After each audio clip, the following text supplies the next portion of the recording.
Michel Mouton. Je vous ai pas dit? Malheureusement, Michel Mouton a décliné toutes mes demandes d'interview. Du coup, Harry, je suis vraiment désolé, mais cette semaine, pas de T5e. Ah, excusez-moi. Oui, allô? Harry, ça va? Ah, mais ça doit faire mal, ça. D'accord. D'accord. Finalement, il va bien y avoir un T5e cette semaine. Et de quoi je vais leur parler? De quoi je vais leur parler? Trouve un sujet. La Mégane RS! Avant toute chose, la Mégane RS est d'abord et avant tout une voiture produite par Renault Sport. Elle a beau porter le même nom que la voiture de ton oncle, mais sous le capot, c'est une autre histoire. La mission de Renault Sport, c'est de créer le lien entre voiture de série et compétition, en réunissant dans un même lieu la conception des voitures de sport pour nous, les gens de la vraie vie, et des voitures de course pour les pilotes qui sont pas câblés comme nous. Et si ma mémoire est bonne, ça ne date pas d'hier. Tout a commencé avec la Renault 8 Gordini. Souvenez-vous. Oui, ne vous fiez pas aux apparences. Cette coque d'acier à la couleur bleue de France renferme une étonnante mécanique de compétition. Un tonnerre de puissance capable d'enchanter le plus sportif des conducteurs. Après le succès de la R8 Gordini, Renault Sport remet le couvert avec la R12 Gordini, la R11 Turbo, la R19 16S et toute la saga des Clio Williams et consorts. La Mégane RS est la descendante d'une longue lignée de sportives chez Renault. Des petites sportives qu'à l'époque on appelait GTI. Pourquoi? Parce que la catégorie était dominée et de très loin par la Golf GTI. C'était la référence absolue des petites sportives. Se sentant pousser des ailes et conforté par des ventes records de sa Mégane, Renault donne le go à Renault Sport pour enfanter d'une nouvelle bombinette. Poussez! Ça doit faire mal. Présentée à Genève en 2003, la Mégane RS arrivera sur nos routes l'année suivante. Et quelle différence avec une Mégane normale? Elle est disponible en 2 ou 5 portes. Et elle se différencie esthétiquement par une double sortie d'échappement directement inspirée de celle de la Clio V6. Des jantes de 18 pouces et une énorme entrée d'air sur le pare-choc avant pour faire respirer le moteur. En parlant du moteur justement, chez Renault Sport, ils vont repartir d'une base existante, le F4 RT, déjà utilisé dans 2 autres véhicules, la Clio RS et l'Avantime. Bye bye petit ange qui n'aurait jamais dû naître. Si tu changes une lettre à F4 RT et que tu parles anglais, ça fait prout. En parlant d'air justement, grâce à l'ajout d'un énorme turbo, la puissance passe à 220 chevaux. Et le couple à 300 Nm, disponible dès 2000 tours minute. Les chiffres sont prometteurs. 6 secondes 5 du 0 à 100, 26 secondes 7 pour le 1000 mètres départ arrêté. Et ouais, avec une Mégane. Mais le châssis n'était pas vraiment à la hauteur. Le pire, c'est que le SP n'était pas déconnectable. Sur une sportive! Heureusement, les gens de chez Renault Sport n'allaient pas tarder à revoir leur copie. Présentée à Genève en 2003, la Mégane RS arrivera sur nos routes l'année suivante. Elle est basée sur la 2e génération de Mégane. Ils étaient chauds les mecs, parfois même trop. Comme la fois où ils ont mis un diesel sous le capot d'une Mégane RS. Bon, heureusement, peu de temps après, ils se rattrapent en sortant la Mégane RS Trophy.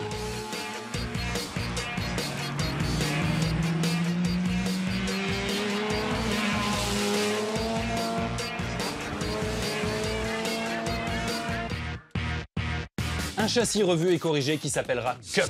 Plus raide, des amortisseurs renforcés, une barre anti-roulis qui fait moins de roulis, plus légère, et enfin un ESP déconnectable! À partir de ce moment-là, toutes les Mégane RS seront proposées avec 2 configurations de châssis. Sport pour les fragiles et Cup pour les vrais! En 2006, ils lancent la Mégane RS F Intime et la Mégane RS F Intime R26.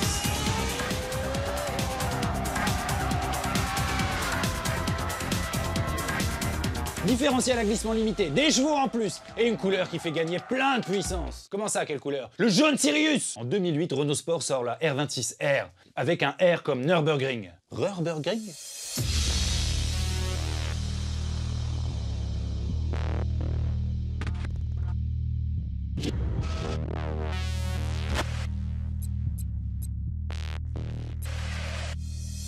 Allégée de 123 kg par rapport à la Mégane RS la plus légère, on la reconnaît grâce à son capot en carbone et à ses vitres en plastique. La sobriété et la discrétion, c'est pour les faibles qui roulent en châssis sport. La R26R marquera les esprits grâce au record qu'elle a battu. Traction la plus rapide du monde, sur le circuit le plus exigeant du monde. Vous avez dit crédibilité? En 2009, Renault Sport présente une nouvelle Mégane RS basée sur la 3e génération du modèle. Celle avec qui tout a commencé pour moi. Elle avait des jantes de 19 pouces et évidemment un châssis Cup. Son moteur Prout développait 250 chevaux. Et adios la version diesel pour les gens bizarres. Et elle était jaune Sirius. Enfin, presque. La production de la Mégane RS a été délocalisée en Espagne. Et le jaune Sirius, il y a qu'à l'usine de Diat qui savait le faire. Ils sont cons ou quoi? Du coup, les Espagnols, ils ont fait un truc approchant. Le gringo, il a dit jaune Sirius. Voilà, jaune Sirius, Sirius. Bande de traîtres.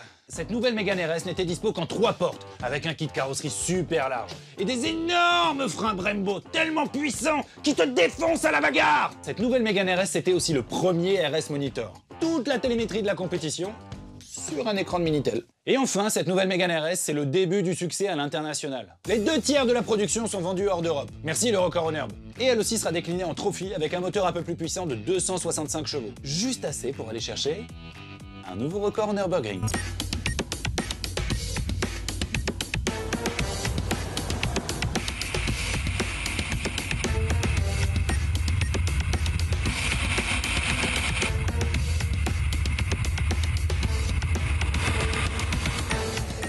En 2014 arrive la Mégane RS Trophy 275. Un peu plus de puissance, un différentiel à glissement limité de série, des jantes Speedline allégées, une ligne Accra en titane et des amortisseurs à la fois confortables sur route et hyper performants sur circuit. Une arme que j'ai eu la chance d'aller essayer sur le Nürburgring justement. Ce jour-là, j'ai aussi eu l'immense chance de monter en passager avec un pilote Renault Sport. Et pas n'importe lequel, Laurent Hurgon, le même type qui était passé sous la barre des 8 minutes avec la même voiture quelques jours auparavant.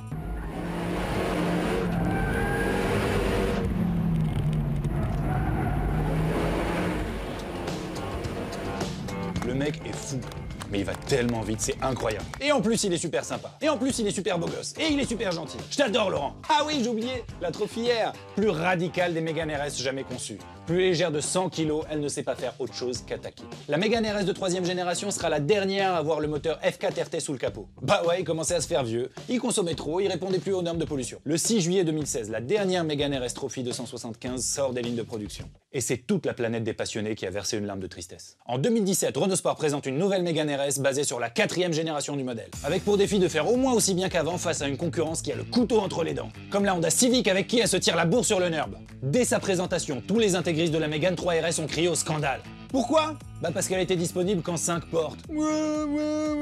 Bande de faibles, la Mégane 4 RS a de sérieux atouts, avec un moteur qui développe désormais 280 chevaux. Adieu le F4 RT et bienvenue au M5 PT. Les mecs, vous êtes sûrs pour le nom là? 4 roues directrices pour enrouler comme une propulsion, tout en conservant la capacité de mettre plein gaz, même en courbe, comme une traction. Toujours 2 configurations de châssis, les fragiles, les vrais, et pour titiller les copains allemands, une boîte à double embrayage, en plus de la boîte méca qui est toujours dispo. Je suis un fan inconditionnel de cette bagnole. Derrière son nom de voiture de commercial avec 80 chevaux se cache en réalité l'arme absolue. The Absolute Weapon. Que ce soit pour rouler sur circuit ou sur départemental à vitesse illimitée. Bah quoi? Tout le monde a une maison à l'île de Man, non? Si vous êtes déjà allé au Nurb, vous savez de quoi je parle. Plus de la moitié des voitures qui roulent là-bas, ce sont des Mégane RS. À une moitié près, j'ai juste. Au pays des Audi et des Volkswagen, c'est classe, non? Et rien que pour ça, il y a de quoi être fier. Même avec des moteurs en nom de paix.